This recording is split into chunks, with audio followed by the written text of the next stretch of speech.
एक पासे ईरान ते दूजे पासे इजराइल ते अमेरिका इकट्ठे दोवें हैगे ने ते दोनों दे वल्लों इजराइल दे ईरान दे हमले दे विच अमेरिका दा आउणा ते दूजे पासे जिस तरीके नाल ईरान दे उपर हमला किया गया है अमेरिका ते इजराइल दे वल्लों जिहदे चलदे ईरान दे कई वड्डे लीडर ते उन्हां दे सुप्रीमो उहदी भी मौत हो चुकी है, जिहदे चलदे लगातार पूरे विश्व दे विच ईरान समर्थकों वल्लों प्रदर्शन किया जा रहा है।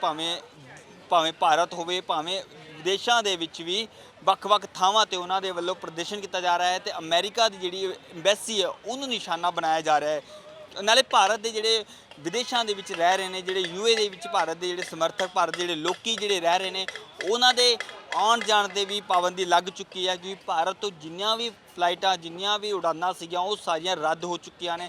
700 के करीब यूएई नूं जाण वाली उड़ाना भारत दियां वो रद्द हो चुकियां ने और लोगों का कहना है कि ये चलते लोगों को बहुत ज़्यादा दिक्कतों का सामना करना पै रहा है। तो नाल ही आने वाले समय के विच कितना क समय इस चीज़ नूं लगूगा खुलण नूं सीधा फ्लाइटां नूं जाण नूं ते वो भी देखना होवेगा। सब तो वड्डी गल ये भी है कि आने वाले समय के विच ते हुण किन्ना क लोग सफ़र कर रहे हैं ये भी देखना होवेगा। नाल ही नाल सब तो वड्डी गल ये है कि जेड़े उन्हां दा जेड़ा सुप्रीमो है उहदे मरण तो बाद जेड़े समर्थक ने ईरान दे वो लगातार प्रदर्शन कर रहे हैं तो ईरान दे वल्लों भी हुण हमला कर दिता गया है। उन्होंने ईरान दे वल्लों 7 अलग अलग देशों ते हमले किए गए हैं जिहदे विच अमेरिका की एम्बैसी मौजूद है तो नाल ही नाल अमेरिका के कई होर समर्थक जिहड़े हैगे ने उन्हां नूं भी लगातार प्रदर्शन दे जिहड़े कर रहे हैं ईरान के समर्थक उन्हां दे विद्रोह का सामना करना पै रहा है।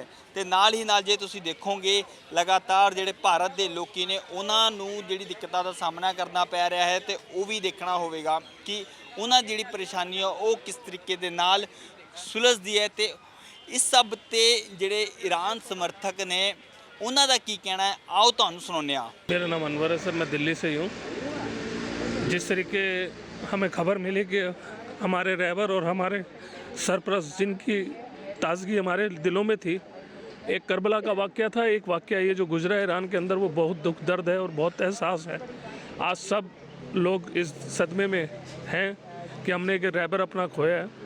तो जो हालात हैं वो आपके सामने, और जिस तरीके अमेरिका की तानाशाही और इजराइल की तानाशाही चल रही है कि किसी भी मुल्क पर वो हमला करना चाहते हैं और एक तानाशाही का रवैया निभाना चाहते हैं, आतंकवाद का निभाना चाहते हैं।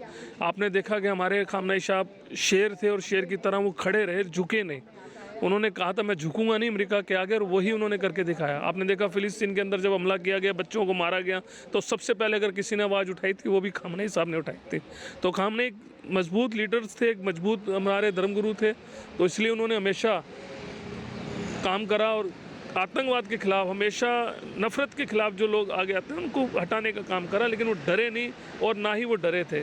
तो आज जिस तरीके हमारे बीच में वो नहीं है, तो आज सारे के सारे मुल्क हों या कोई भी लोग हों, सब आज सदमे के अंदर। और आज हम शियाओं के लिए तो हमारे लिए बहुत बड़ा दर्द एहसास है। जिस तरीके हमने करबला में इमाम हुसैन को खोया था, तो आज हमने खामनेई साहब को खोया, तो हम वो दर्द भुला नहीं सकते कि एक आतंकवादी सिर्फ अपना सिस्टम बनाना चाहता है। खामनेई साहब के खिलाफ इन्होंने साजिश रची हुई थी, अब इन्होंने हमले करके बच्चों को मारा जा रहा है। आपने देखा और मुल्क में भी यही चल रहा है कि बच्चों पे हमले हो रहे हैं, इन चीज़ों पे हमले हो रहे थे। क्या चल रहा था?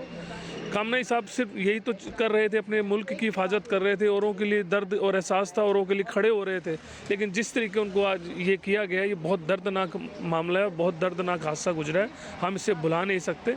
और हम कहना चाहेंगे अमेरिका अंत सबका होता है, ट्रंप साहब अंत सबका होता है, इजराइल अंत सबका होता है। इंशाल्लाह इनका अंत भी इतना ख़तरनाक होगा कि आपको इनकी बॉडियाँ तक नहीं मिलेंगी, आने वाला वक्त ऐसा होगा। मेरा नाम मीसा मिर्ज़ा क़ज़ल बाशा है, और जैसा कि आज पूरे मुल्क में एक शोर बरपा है कि भाई ईरान के सुप्रीम लीडर आगा सैयद खामनेई साहब को शहीद कर दिया गया है इजराइल ने, तो इस पर मैं सबसे ज़्यादा अफसोस जताता हूँ।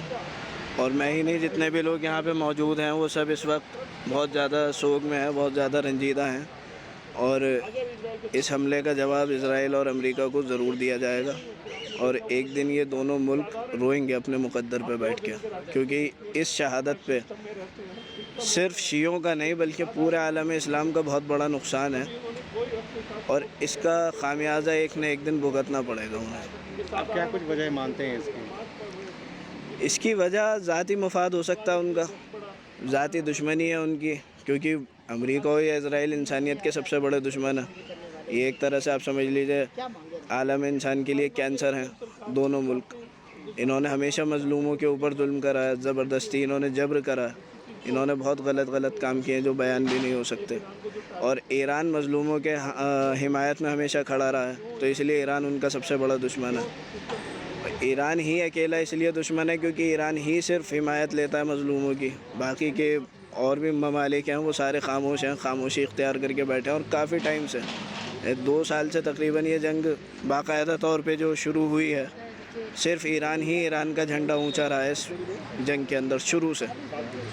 तो ये एक वजह है कि भाई अकेला ईरान इतनी बड़ी ख़ुद को सुपर पावर कहने वाली कंट्रीज़ के ख़िलाफ़ खड़ा हुआ है, तो ये एक वजह है। ਜਿਵੇਂ ਤੁਸੀਂ ਸੁਣਿਆ ਈਰਾਨ ਸਮਰਥਕਾਂ ਦੇ ਵਿੱਚ ਕਿੰਨਾ ਰੋਸ਼ ਹੈ ਇਜ਼ਰਾਈਲ ਤੇ ਅਮਰੀਕਾ ਨੂੰ ਲੈ ਕੇ, ਤੇ ਨਾਲੇ ਅਮਰੀਕਾ ਵੱਲੋਂ ਜਿਹੜਾ ਈਰਾਨ ਤੇ ਹਮਲਾ ਕੀਤਾ ਗਿਆ ਹੈ ਸਕੂਲ ਤੇ, ਜਿਹਦੇ ਚੱਲਦੇ ਕਈ ਮਾਸੂਮ ਬੱਚਿਆਂ ਦੀ ਮੌਤ ਹੋ ਗਈ ਹੈ ਤੇ ਉਹ ਵੀ ਕਈ ਮਾਸੂਮ ਬੱਚੇ ਮਾਰੇ ਗਏ ਨੇ, ਜਿਹਦੇ ਕਰਕੇ ਲੋਕਾਂ ਦੇ ਵਿੱਚ ਹੋਰ ਜ਼ਿਆਦਾ ਅਮਰੀਕਾ ਦੇ ਲਈ ਤੇ ਇਜ਼ਰਾਈਲ ਦੇ ਲਈ ਰੋਸ਼ ਹੈ ਤੇ ਪ੍ਰਦਰਸ਼ਨ ਵੀ ਲਗਾਤਾਰ ਕੀਤਾ ਜਾ ਰਿਹਾ ਹੈ।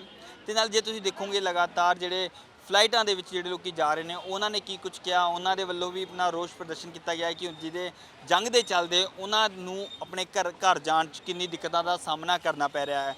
ਕੈਮਰਾਮੈਨ ਵਿਨੋਦ ਚੌਧਰੀ ਦੇ ਨਾਲ ਮੈਂ ਸੰਜੇ ਦਿਵਾਕਰ, ਨਵੋਦਿਆ ਟਾਈਮ, ਜਗਬਾਣੀ, ਦਿੱਲੀ।